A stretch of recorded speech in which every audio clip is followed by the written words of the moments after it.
Hi, my name is Meera Grover, and thank you for watching this video on opioid withdrawal and acute pain management. This is just a brief video to go over some of the basics, and if you have any questions or concerns, please make sure that you contact an addiction medicine specialist themselves, either through Specialist Link or Rapid, to try and make sure that you get any patient-specific advice. Please remember that everything that we do for patient-centered care involves patient education and consent. So please involve your patients with every decision that you're making and make sure that they consent and get their opinion on it. Very important for addiction medicine to be checking your biases and managing your countertransference. Addiction causes a lot of stigma, and we all have that inside us as well. So please make sure that this is not passing down to your patients. Of course, these are educational videos, not patient-specific advice. So you are responsible for your own practice. And I do not have any conflicts of interest to disclose. Okay, so opioid withdrawal is a pretty common thing that we see in acute care or in the community. It is medically contraindicated to encourage opioid withdrawal without providing OAT. So OAT is opioid agonist therapy. That's things like Suboxone, Methadone, Cadian. The reason that it's medically contraindicated is that it increases our risk of illicit use.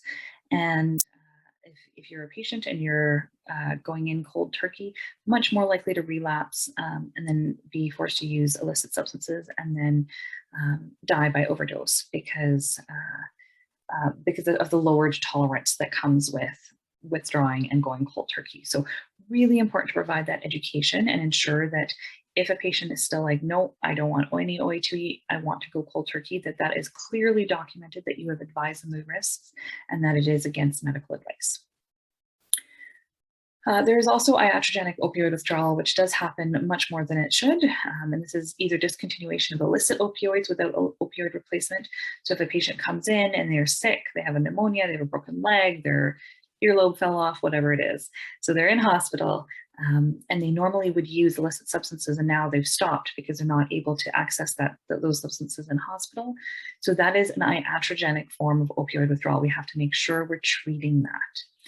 Also, similarly, so if a patient comes in and they were on prescribed opioids in the community and they have all of a sudden been stopped, so whether that's a family doctor stopping patient supply, like cutting them off, or whether they come into a hospital and their methadone prescription didn't get renewed when they were in hospital, whatever it is, there are lots of ways that we can cause opioid withdrawal. And again, that is medically contraindicated. So we're going to just be making sure that we're treating that. Remember, of course, that opioid withdrawal is teratogenic and it can cause fetal demise. So anybody who is pregnant who is in opioid withdrawal, that is a medical emergency, and we are going to deal with that immediately. Okay, so sometimes patients are able to let you know if they're in opioid withdrawal or not. We have some objective scoring systems. So we've got the COWS system, which helps us to get an objective sense of if patients are in withdrawal and how much. And then there's the SAO score, which is sort of what patients can use to tell us if they think they're in withdrawal. COWS scores do not work if you just sort of are like, I think they're a little bit anxious. You got to ask the patient as well. Patients who have chronic opioid use disorders may have the ability to hide some of their withdrawal or manage it well. And that part of that is survival in the community. So if you look like you're in rough shape, or if you look like you're in withdrawal, you become a bit more of a target. People know that you're more desperate. So people do have that ability to hide opioid withdrawal. Really, really important to make sure you're asking the patient, do you think you're in withdrawal? We can do some symptomatic treatment of opioid withdrawal. So symptomatic treatment, we can use things like clonidine for anxiety and the sweats. We could use gabapentin for the muscle aches that come with it. We could use things like Seroquel for sleep. Whenever we're doing symptomatic treatment for opioid withdrawal, these are off-label treatment modalities. And we always want to make sure that the patient is aware they're off-label, the patient is aware of the risks of using them. So clonidine is like an old blood pressure med. You're going to have lower blood pressures potentially, like, those kinds of things where the patient is fully aware of all those things. And then I actually write right on my prescription, these are for withdrawal management only. These are not long-term medications, because, the next doctor goes on Netcare and they say, oh, this patient had a gabapentin prescription 2 weeks ago that's run out.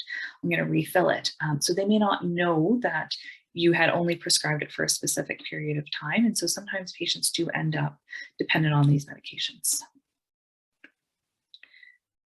Okay, so when we're looking at a patient who has come in and they're in opioid withdrawal, and you're trying to get a sense of how do I treat their opioid withdrawal, getting a sense of their opioid debt is really helpful. It's very tricky to estimate opioid debt from illicit substances, and I would definitely involve addiction medicine in any of these kinds of conversations. But to kind of give you a bit of a estimate, so like a point of fentanyl is 1/10 of a gram of fentanyl. That's like 100 milligrams of fentanyl, which is a lot of fentanyl, right? Because when we're prescribing, we're talking about micrograms. So milligrams is several orders of magnitude different. Some people use like 2 to 6 points a day. Some people might use up to 3 grams a day. Some people use more than that. Some fentanyl also includes other things like carfentanil or benzodiazepines. So it's really hard to know. So we're not saying like for sure this is the exact morphine equivalent, but just giving us like a broad ballpark view, well, a point of fentanyl is about equal to 10,000 morphine equivalents.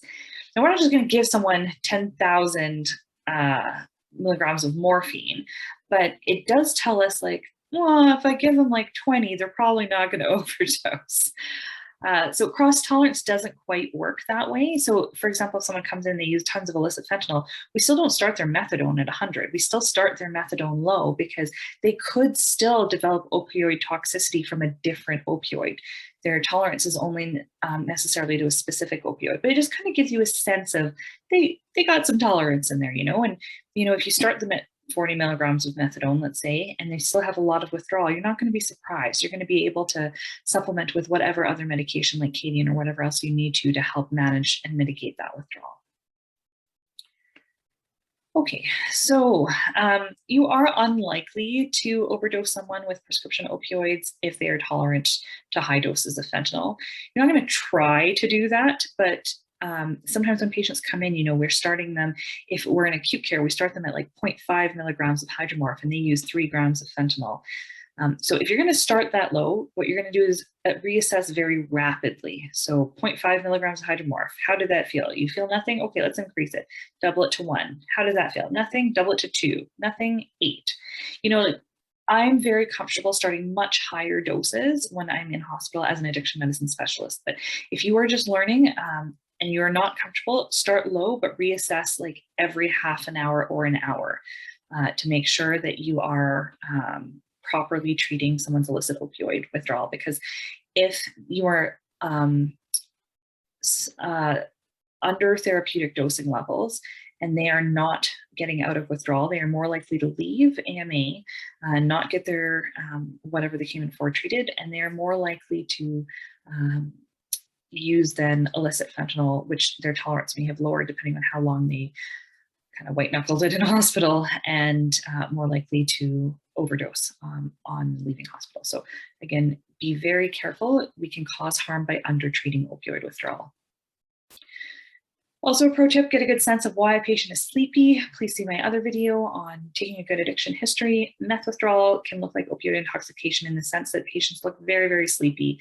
They are drowsy, they're very difficult to rouse, and that can hide opioid withdrawal. Key for this, respiratory rates. If they have a fast respiratory rate, this is not opioid toxicity. So if we undertreat opioid withdrawal while someone is going through meth withdrawal and they're a little bit drowsy from their meth withdrawal, but we're undertreating their opioid withdrawal, they're going to tell you like, I'm in a lot of pain, I'm in aches. And you might go by and be like, well, they're sleeping. It's not that bad, but that's not the same thing. So if we don't treat their opioid withdrawal well, then as soon as their meth withdrawal starts to fade, they're up and out of there. Their tolerance is really low, high risk for opioid toxicity events. So please make sure you are treating their opioid withdrawal. Pain management and acute care, of course, we're going to try and avoid all opioid withdrawal. I feel like I said that several times. I will continue to say that several times, unless we're meeting the patient's goals or they have acute needs for naloxone. So our secondary goal, of course, is to manage the pain appropriately. Please consult addiction medicine if you have any questions or any issues with this. So patients with an opioid use disorder typically need more, not fewer opioids when the patient is in hospital, right? Because their tolerance is quite different. patients do feel a lot of stigma when having to ask for those pain medications. So we try and make sure we've got as much medication scheduled as we can so that patients not having to ask for PRNs, and we're not relying on having the nurses have to assess every time whether or not the patient should receive a PRN. We already talked about starting low with a big range to titrate quickly. The less comfortable you are, the more often you need to reassess. We're also going to consider short-acting plus long-acting. So if someone comes in and you're just not sure what's going on, or they have pneumosepsis, or you're like, you know what, I'm not going to start them on methadone quite yet because they are still like quite respiratory depressed or they're quite sick. At that point, we're going to just rely on those short-acting. So both short-acting and long-acting will treat opioid withdrawal. Short-acting will just treat it for less time, so we have to do it more rapidly. Long-acting can treat it for longer, but then of course the risk is that if they do go into respiratory depression, that's going to stick around for a little bit longer. So if you're uncomfortable, start with like low-dose long-acting and really ramp up the short-acting until you've got a sense of what their tolerance is. Okay, and then of course, please remember to take into account any concurrent benzo or alcohol use, because that of course can contribute to respiratory depression, can contribute to withdrawal syndromes as well. That's all I got. Thank you very much for listening to this short talk on opioid withdrawal management, and I hope that it was helpful.